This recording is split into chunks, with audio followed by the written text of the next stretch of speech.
Karena arek itu tidak pernah ada. Itu karangan Belanda. Sama dengan perang Bubat Sunda Jawa, itu juga bikinan. Dan sampai sekarang orang Sunda sama orang Jawa belum beres, Mas. Kan begitu. Dan itu memang bikinan Belanda. Nanti kalau di Mekah saya harus ikut ke Alwi Muhammad, ya terus semua pada cium tangan, lah aku mau cium tangan. Apa urusanmu kalau aku ngambung tanganmu? Nah aku diambung tangan karo arek, berarti aku cinta karo arek-arek. Jelas urusanku. Gitu loh. Saya nggak punya sejarah. Aku jadi ruwetnya Indonesia karena negara dan pemerintah tidak dibedakan gitu loh. Iya. Karena negara sama pemerintah jadi satu itu loh, salah. Jadi kepala negara seharusnya bukan kepala pemerintahan. Nah sekarang kita ini kan negara kesatuan, kegedean negaranya serabutan regulasinya, betul enggak Pak? Migas serabutan, semua serabutan Mas. Atas begini distortif, terus sampai dana desa distortif enggak karu-karuan. Kegedean tadi kemenyek, koyok nyupir truk, wah gede truknya, becak gorong iso. Kon nyupir truk sakno gedene.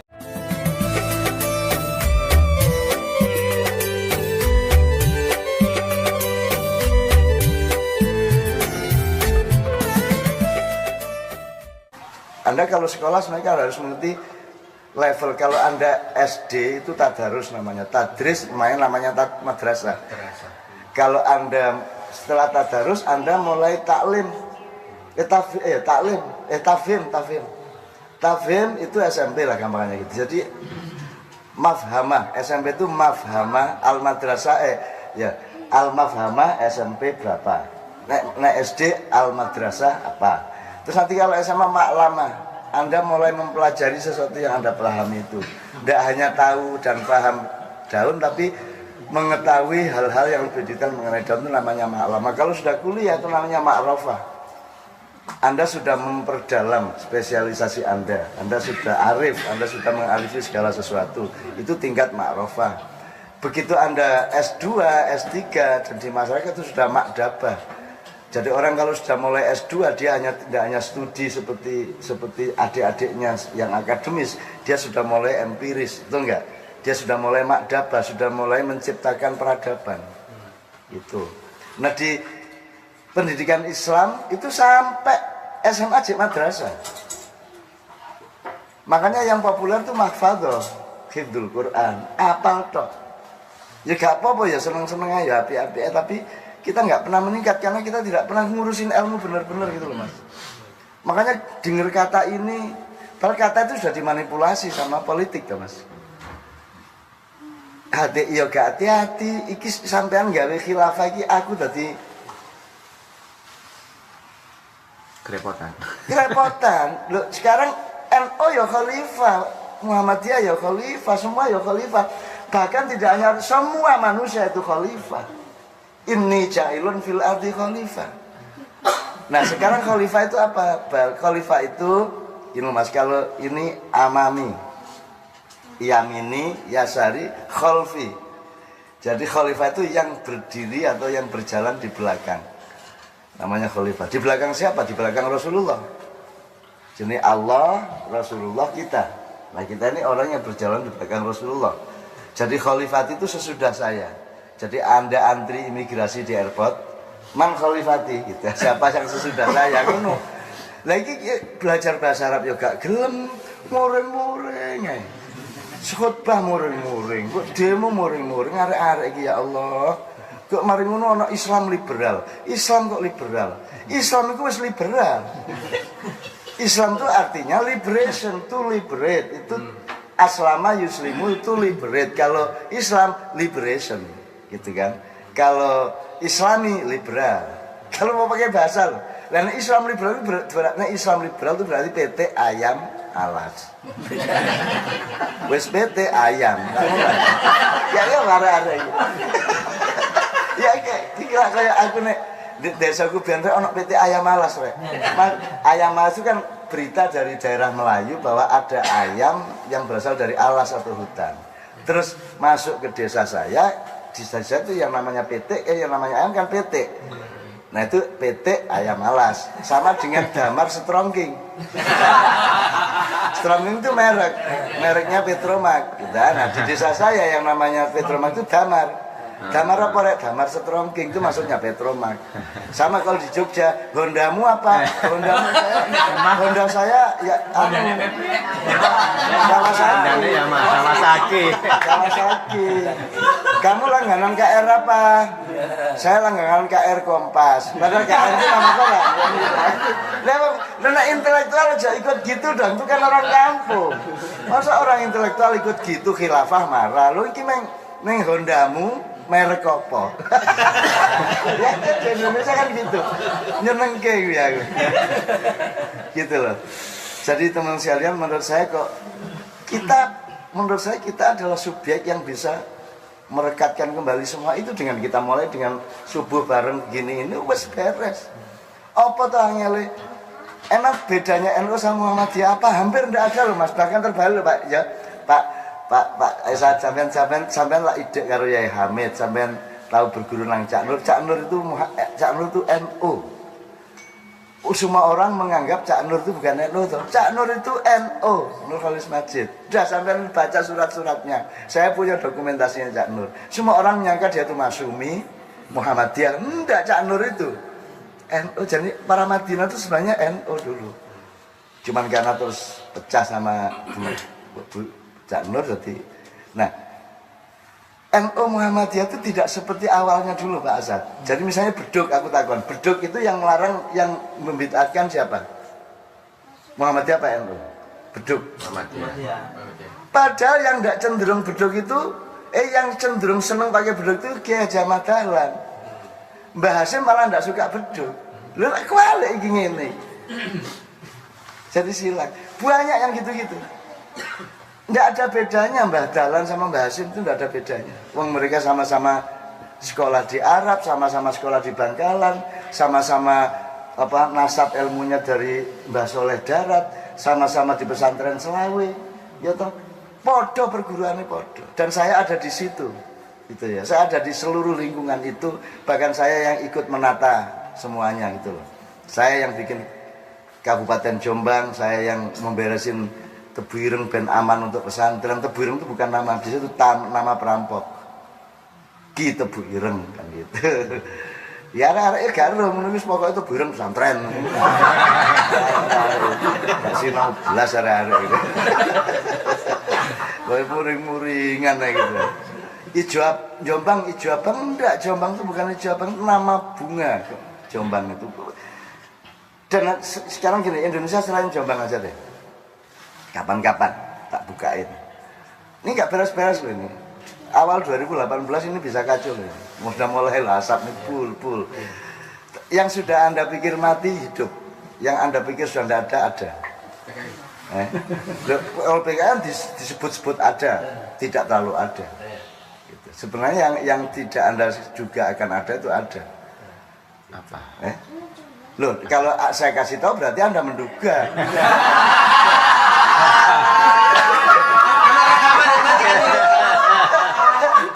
Ya, tadi yes. Mata dulu ya. Jatuh sulit ya. Fotonya aja. Pokoknya pagi ini tuh tumbalnya Iqbal. Oke Mas, pokoknya itu tadi ya, alur kita kan soal friksi. Dan beliau pun sedang di Jogja itu, saya tuh malam tuh di WA oleh Kapolda Jogja. Nah, atas perintah beliau coba iki karepe iki. Aku iki mau ado nang bot, terus di WA sama Kapolda DIY tempat saya. Terus on apa ya Pak Doviri? Ternyata diperintah oleh orang pet juga. Iya, bulat ya. Bulat. Jadi ketika HTI 2 hari sebelum dibubarkan, semua DPP HTI datang ke Kadipiro ya, ke markas saya.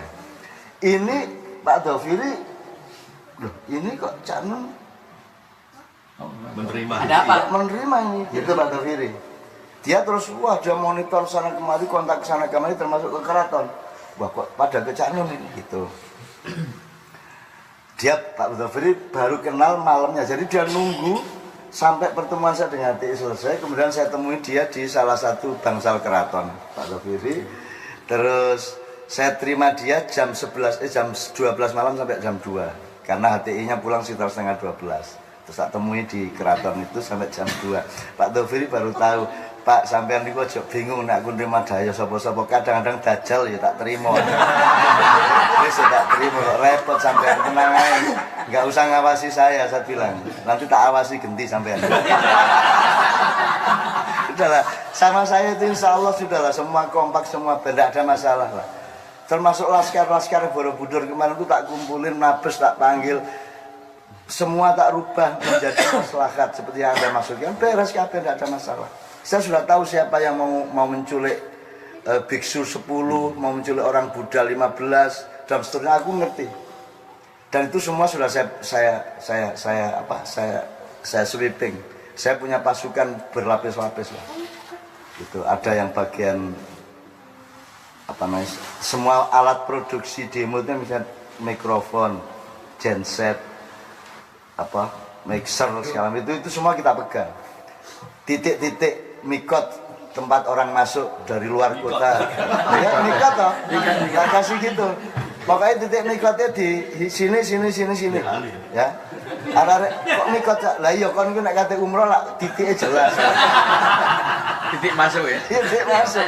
Siapa tidak lewat sini polisi berhak menghalangi. Ini kita ini harus ada teamwork. Kalau setiap orang boleh apa saja, ya nggak usah kesini saya bilang. Gitu loh. Saya juga boleh menolak Anda. Kalau setiap orang boleh apa saja, saya boleh menolak Anda. Jangan ngomong demokrasi sama saya. Saya kesini, saya mau semua ini karena saya bersedekah kepada Anda semua, bukan karena saya punya kewajiban. Itu kan gitu Pak. Nah itu yang kadang-kadang teman-teman lupa, dipikirnya saya berkarya, dipikirnya saya ini menggunakan hak saya. Gak, aku hak opo aku. Sing tak ambil mah hak rabi tok. Kata kali kabeh. Itu ya Mas ya. Pak ini kembali ke Pak Doviri dikit ini. Jadi nanti Pak Doviri saya janjiin tanggal 26 ke atas. Nanti kita bikin apa-apa di sana. Tapi saya 2 hari di Jogja waktu ke Korea. Jadi habis dari Korea Pak. Ini saya terlalu banyak anak di mana-mana jadi saya. Terus Pak Doviri saya temui sampai jam 2 malam. Terus Pak Doviri bilang, Cak, saya kok barusan dapat info pagi-pagi bapak dari Mabes datang juga. Lah iya, kalau tidak ada mereka, apa gunanya saya nemui HTI? Saya harus menjelaskan sama persis ke HTI maupun ke Mabes Polri. Meskipun Mabes Polri juga tidak punya kuasa. Saya ini bukan ngurusi Indonesia, saya ini menjawab orang yang bertanya atau menolong orang yang minta tolong, cuman gitu dok. Tapi konstelasinya tidak seluruh Indonesia, terserah. Kalau Mabes minta tolong, saya tolong. Tapi kalau Habib Rizik diem aja, ya enggak saya tolong. Sekarang ini seharusnya Habib Rizik kan pulang tanggal 14 Agustus. Seharusnya sudah pulang. Tapi negosiasinya enggak jalan-jalan sampai hari ini, sehingga sampai sekarang masih di Arab. Sekarang bingung ini baiknya pulang apa tidak, apa pendapat Anda? Terserah Anda. Aku tak iso tak atur gitu loh. Saya yang memindah 7 juta orang dari Monas ke dari Tamrin ke Monas. Itu kan emang gampang. Itu harus ada dol tinukunya. Jadi polisi saya minta untuk mencabut larangan kepada travel untuk mengangkut jamaah dari seluruh Indonesia ke Jakarta, kan dilarang. Nah, itu dicabut, boleh jamaah datang, tapi Habib-Habib harus toleran, jangan Jumatan di situ di jalan protokol. Sebab kalau sampai di jalan protokol besok boleh ada misa di situ, boleh ada UPM di situ, boleh ada wong teplek di gunung, ngawur sampean. Saya bilang, udah sekarang pindah ke Monas, tak kei usul fikih, Jadi Tito tak kasih teks usul fikih itu loh, bahasa Arab, tak jupukno teko kitab kuning ngopoi. Gitu loh. Pokoknya bahwa kemudaratan kecil boleh dilakukan untuk menghindarkan kemudaratan besar. Kemudaratan kecil maksudnya misalnya mencabut larangan, itu kemudaratan kecil. Terus pindah Jumatan dari Tamrin ke Monas, itu kan mudarat kecil.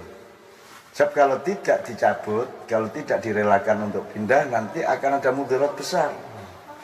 Nanti Jayapura bisa habis oleh UPM, karena boleh kok. memenuhi jalan raya kan gitu. Nah itu tidak bisa dibantah oleh para habaib, nggak bisa dibantah gitu. Jadi jangan bikin presiden atau jurisprudensi yang bisa membahayakan besoknya kan gitu. Nah oke, saya persilakan berikutnya teman-teman, karena ini agak melebar-lebar ke Dhofiri sama beliau. Aku iki wis diatur-atur tuh kene dikongkon ngopo karo Pak Udan ndek kene dikek sarapan gak oleh ngerokok.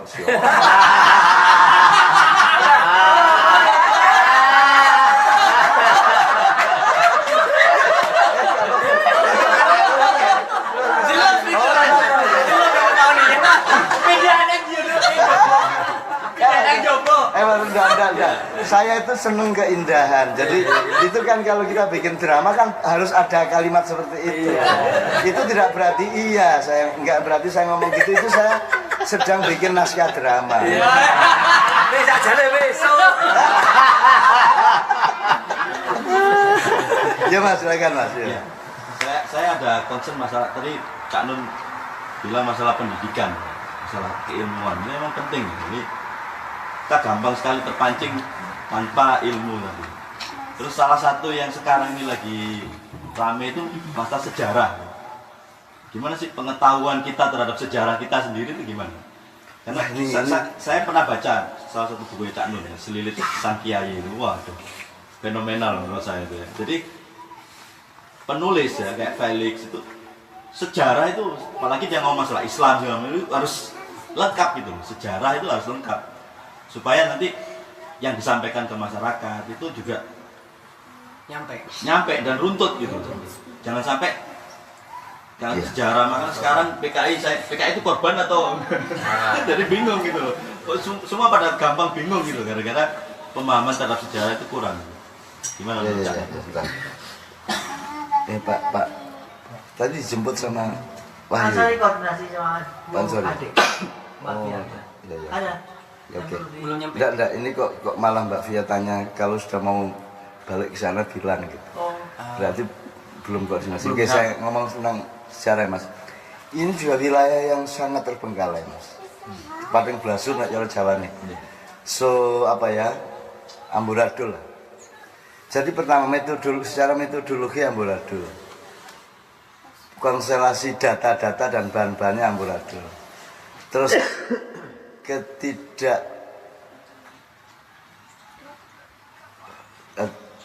semangat bersejarah kita juga sangat rendah.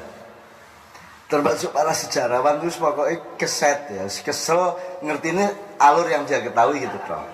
Jadi sementara kita berhadapan dengan masalah-masalah yang membutuhkan konfirmasi atau kejelasan historis, apalagi soal PKI dan soal macam-macam. Jadi kalau orang macam saya kan tidak punya posisi untuk berbuat apa-apa terhadap sejarah. Tapi seperti Anda bilang, kalau penulis berarti dia harus punya kelengkapan pengetahuan tertentu mengenai sejarah. Jadi kalau saya Mas, yang saya ambil itu gini. Saya bukan sejarawan akademis dan bukan expert ilmu sejarah. Jadi saya tidak bertanggung jawab terhadap ekspertasi akademis ilmu sejarah. Yang saya bertanggung jawab adalah substansi kehidupannya manusia, alur kehidupannya manusia. Saya tidak boleh khianat kepada nilai-nilai dasarnya. Tapi kalau teknis kesejarahnya kan saya tidak tanggung jawab, saya bukan sejarawan dan juga tidak dipercaya di situ. Maka yang saya lakukan adalah menemukan pemahaman yang secara substansial bisa dipertanggungjawabkan. Jadi misalnya kalau saya bilang, kemarin saya bilang, nggak usah dicari Nabi Adam itu duwe udul tagak. Nggak usah berdebat lah soal itu. Soalnya Tuhan juga bisa bikin dia punya udul, bisa bikin dia tidak punya udul. Kalau saya jadi Tuhan tak mainin Anda. Gitu ya. Kalau Anda merasa Nabi Adam punya udul, terus saya pas mangkel sama Anda, Adam tak datengin ke Anda, ya tak bikin tidak punya udul. Tapi kalau saya pas seneng sama Anda, karena Anda yakin Nabi Adam punya udul, Adam tak hadirkan ke Anda, dia punya udul, aku lagi seneng karo kowe. Terserah saya. Kalau Tuhan termasuk bumi datar apa bulat, terserah Anda mau apa. Maunya bulat apa datar. Pokoknya kalau Anda maunya datar, karena saya kasihan sama Anda, tak bikin mata Anda tampak. Itu datar. Bisa enggak? Kan yang Anda lihat ini kan bukan faktanya, tapi kan pertemuan dengan Persepsi. ya persepsi kornea dan spektrum mata kita. Kan cahaya enggak ada. Cahaya itu kan hasil pertemuan dari pantulan benda-benda tertentu kepada struktur apa namanya itu spektrum mata Anda itu gitu. Oke. Jadi kembali ke sejarah. Kalau saya menghemat diri untuk tidak memperdebatkan apa yang sudah tidak mungkin Anda perdebatkan. Nanti orang Madura bilang, orang Gajah Mada itu orang Madura ya. Oh ya kemarin rame. Iya, itu sumpah palapa itu aslinya lapa-lapa. Makanya kalau orang Madura yang baca, makanya sumpah palapa. Orang Madura jual sate sampai Kanada, mereka bikin kota di sana, Ronto. Karena orang Madura jadi Toronto kan.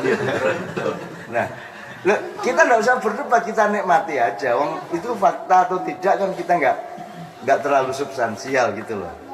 Nabi Khidir itu masih hidup apa tidak ya sudah biarin. Nabi Muhammad tinggi badannya berapa ada yang tahu? Ya nggak usah kita berdebatkan, berapapun nggak apa-apa, bukan itu intinya. Mbah Hasim kulitnya hitam apa coklat tua apa agak kuning kan nggak tahu juga Anda. Murid terakhirnya itu kakaknya Pak Hasim Muzadi, sinten Pak Yai Mukhid sudah meninggal. Yai Mukhid 2 tahun yang lalu meninggal. Sahabat saya juga gitu ya. Itu dia yang tahu. Jadi kita nggak perlu perdebatkan. Nah sekarang Anda mau bagaimana ini? Wong sekarang orang anak sekarang ini Soekarno dia nggak tahu. Pak Harto dia nggak tahu. Kadoan ya Pak Harto. Mega gimana itu loh anak sekarang nggak tahu. Anaknya Bung Karno berapa jumlahnya kalau ada yang tahu di sini? Tak traktir. Anaknya Bung Karno piro?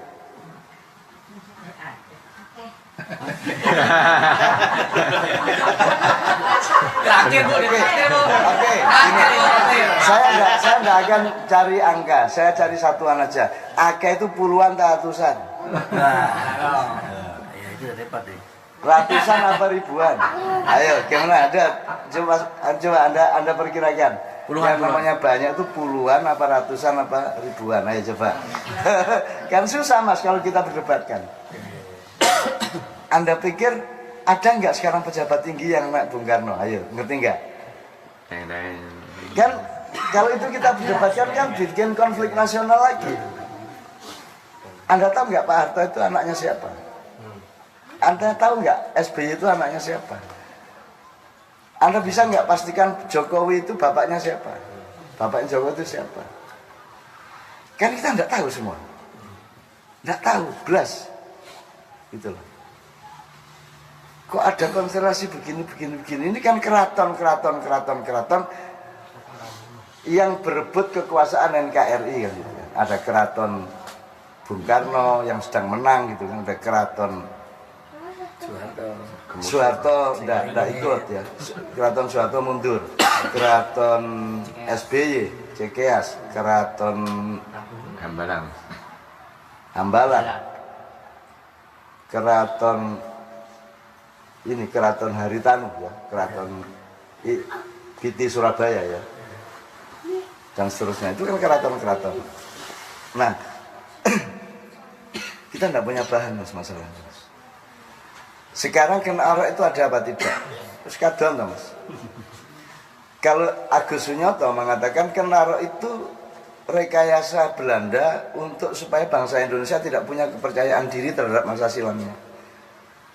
Semua yang terjadi sekarang itu selalu mengacu ke ini kan kayak Singosari dulu. Paten-patenan gitu kan. Nah, semua wacana sejarah yang terjadi sekarang akhirnya terbuntu oleh pancen kita itu anak turunnya, kita ini keturunan Kora, kan gitu kan. Akhirnya kita tidak pernah punya kepercayaan diri, kita tidak pernah percaya bahwa kita bisa berbuat baik, karena kita dibuntu oleh Kenaro.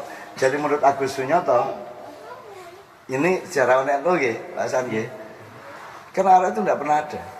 Itu karangan Belanda. Sama dengan perang Bubat Sunda Jawa, itu juga bikinan. Dan sampai sekarang orang Sunda sama orang Jawa belum beres, Mas. Kan begitu. Dan itu memang bikinan Belanda. Yang tidak pernah ada adegan seperti itu. Nah kan piye, Mas? Kan kita punya PR sejarah yang luar biasa besar. Itu pun masih gak usah ada wis PKI ya wis. 4865 aja.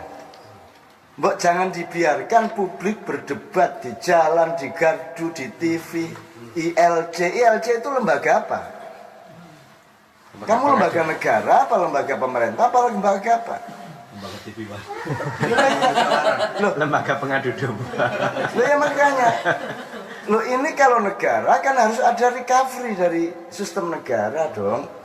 Mestinya ada simposium disponsori presiden sama DPR bareng, atau kalau perlu Mahkamah Konstitusi memberi fatwa bahwa diperlukan satu simposium sejarah 3 sampai 1 minggu, 3 hari sampai 1, misalnya semua ahli sejarah dari berbagai aliran, semua tokoh-tokoh yang masih ada kaitan sejarah dengan G30S diundang bareng, kasih waktu kalau perlu 3 bulan penuh atau berkala. Seminggu, istirahat seminggu lagi sampai beres.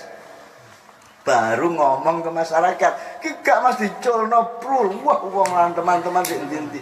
Ya apa negara ini? Masuk perintah lewat Twitter. Tiru-tiru Amerika. Tiru-tiru Amerika. Ya kalau dia kan empty inside. Kalau Donald Trump kan itu kan lambang dari apa itu Intel Inside. Kalau Trump kan kepalanya digambar terus ada empty inside. Nah, kalau di Indonesia Trump itu kan lambang dari animal, lambang dari cahaya. Kalau di Indonesia kan habis gelap terbitlah Trump. Tiwas serius. Tiwas serius.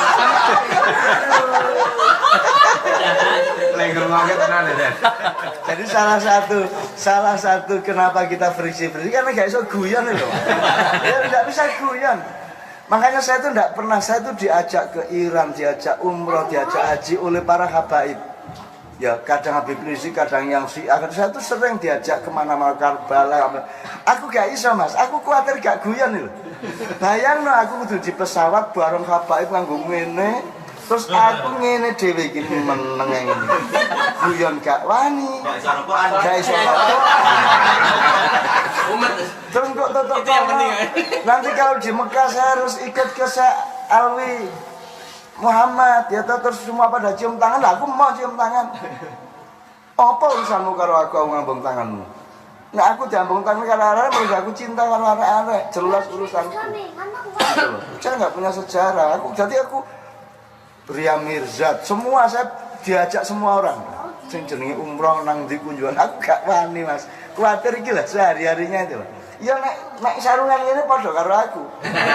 Anak wis nganggo gamis, nek wis nganggo iki jenggoten, lah aku lah aneh dhewe ngene. Wis gak wis aku karo arek-arek aku wis gak. Gitu loh mas.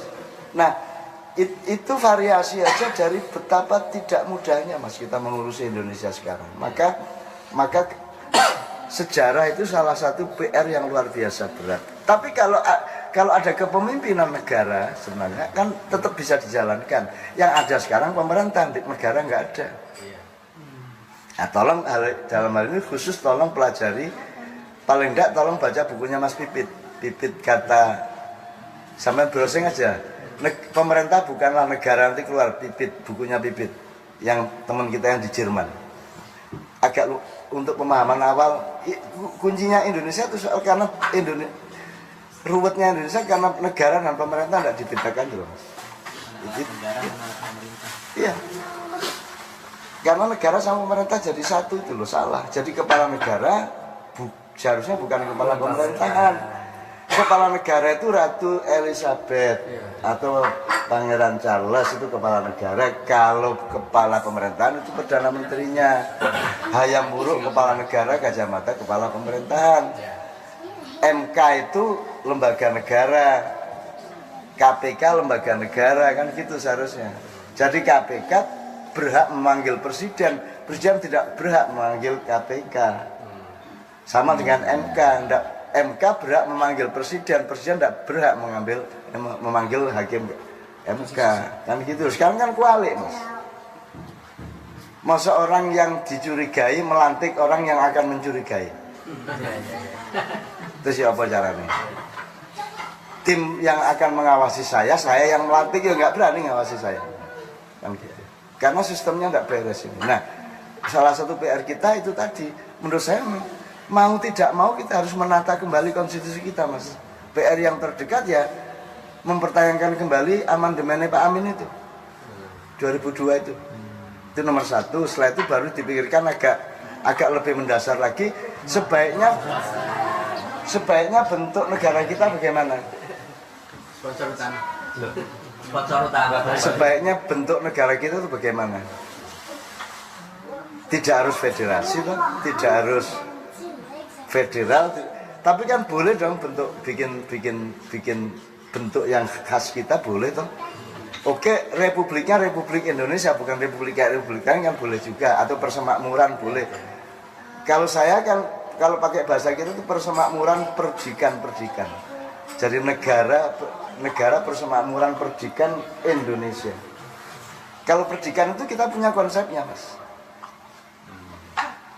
Jadi misalnya Mojopahit itu bukan negara kesatuan,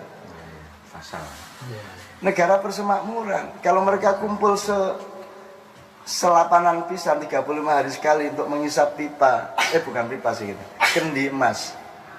Jadi kepala-kepala perdikan ini berkoordinasi, koordinatornya sesepuhnya adalah Mojopahit. Bukan mereka adalah bagian dari kekuasaan Mojopahit. Gitu loh. Itu tanah-tanah perdikan, jadi itu networking sebenarnya, networking. Itu sudah ada contohnya. Negara kesatuan ini dimulai oleh Kerajaan Mataram oleh Panembahan Senopati.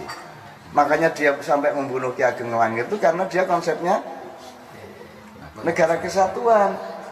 Nah, sementara Ki Ageng Langit loh, kenapa saya harus menjadi bagian dari Mataram? Wong sejak dulu kita itu mandiri, Gunung Kidul mandiri, Mangiran mandiri, Kebumen mandiri. Tapi kita berkoordinasi untuk keamanan bersama. Tapi tidak upeti dan seterusnya. Nah sekarang kita ini kan negara kesatuan, kegedean negaranya serabutan regulasinya, betul enggak Pak?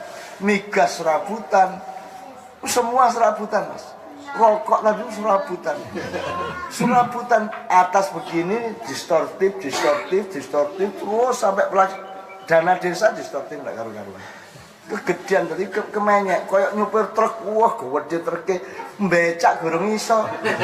Kon nyupir truk saya gede ini. Kan gitu masalahnya sekarang. Jadi menurut saya, nah bagaimana supaya Anda konkret di sini, apa di sini kalau ada teman-teman sejarah ya Anda yang bekerja nyicil itu. Kalau enggak, kita terus menerus klaim-klaiman ini.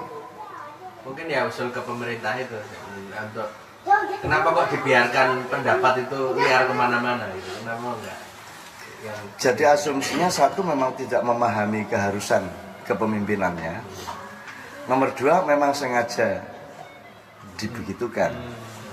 Karena dia gini Mas, kalau Anda sedang mencium cewek, itu Anda kalau bisa tuh ada mercon di mana-mana sehingga orang lihat mercon nggak ngelihat Anda cium cewek. Ngerti nggak Mas?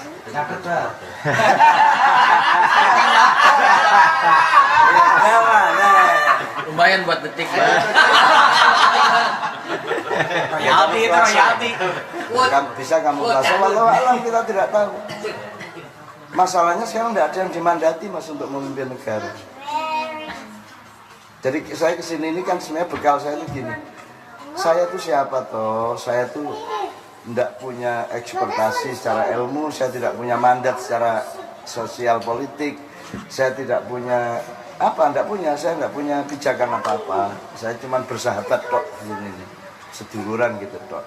Kalau ngurusi Indonesia ya tolong tentukan dulu ini siapa negarawannya yang Anda kewajiban ini, siapa kepala pemerintahannya yang jelas. Kalau tidak jelas ya aku menengahi tak jarno, kecuali yang darurat kayak Borobudur kemarin, kayak 212 karena ada yang darurat saya jadi pemadam kebakaran. Kan profesi saya itu pemadam kebakaran, tukang tambal ban, terus apa keranjang sampah ini Pak. Betul. Lah ini loh, merintah saya untuk ngurusi kepemudaan di DIY lagi ini sopo. Ini beliau perintah melalui Kapolda. Terus Kapolda ini cak ini harus bagaimana menunggu. Yang sing Kapolda ini kowe kok tanya. Kan gitu Mas. Gitu. Dan menyenangkan Indonesia itu Mas. Oke monggo gimana?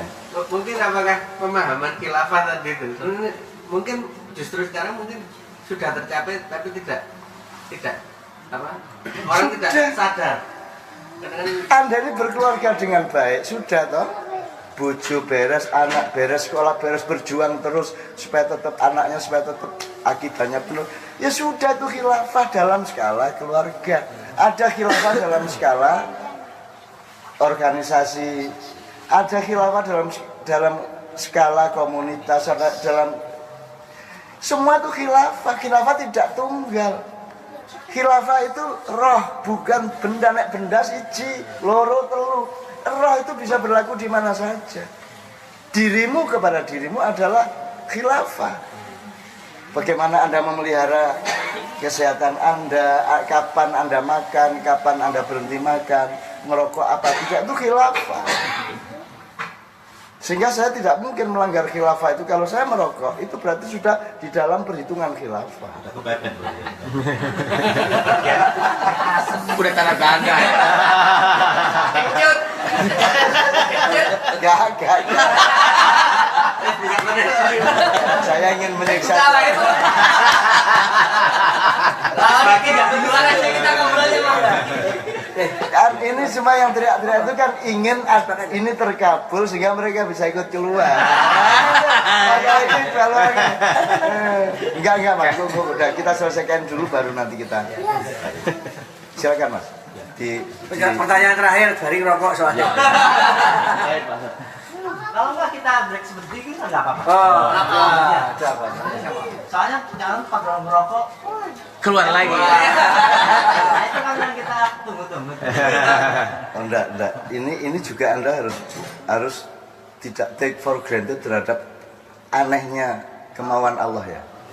Jadi saya tuh punya teman yang namanya Simon HT. Nah, dengar ya. Itu dia sampai tua seusia saya, dia selamat, bagus pikirannya. Dia tuh peminum. Jadi nek nang omahku itu bojoku itu dengan ikhlas langsung nyuruh siapa beli bir papat. Ya, ini aku cerita tentang manusia ya. Jangan prejudice dulu. Jadi Simon nek teko ya apa ya? Sehat, wah ya rada stroke gitu kan. Ini. Nanti kalau sudah kresek-kresek teko baru dia. Kalau sudah bire ketok Mas lagi tegak. Ya, karena wis mulai di bawah meja, saya gak ketok wong akeh itu baru dia mulai. Jadi Cak Muhammad itu, buat malu.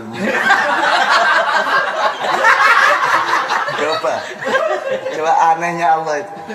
Dan saya belum pernah mendengar analisis dan pendapat mengenai Muhammad sedahsyat Simon. Dan dia melihat evolusi pikiran manusia, akidah manusia, kepercayaan manusia. Dan Simon menjelaskan tentang Rasulullah itu luar biasa. Dan Imam Ghazali tidak pernah ngomong gitu, Sayyidina Ali aja tidak ngomong gitu. Ini Simon, syaratnya dia minum bir dulu. Nah, aku bingung ini. Gusti Allah jane piye to ya. Jadi Anda jangan iya, jangan terjuda, jadi jangan terlalu terkotak-kotak. Allah itu memberi fadilah min haitsu la yahtasib. Tidak mesti Mas. Kadang-kadang kelihatannya kacau tapi ternyata Allah menyimpan hidayah di situ, kelihatannya alim tapi ternyata ada kuman di belakangnya kan gitulah. Simon ini contoh. Pokoknya dia sudah minum bir, wah cerdasnya luar biasa. Jadi, tapi saya tidak tergantung. Saya ngerokok enggak ngerokok tetap cerdas. Itu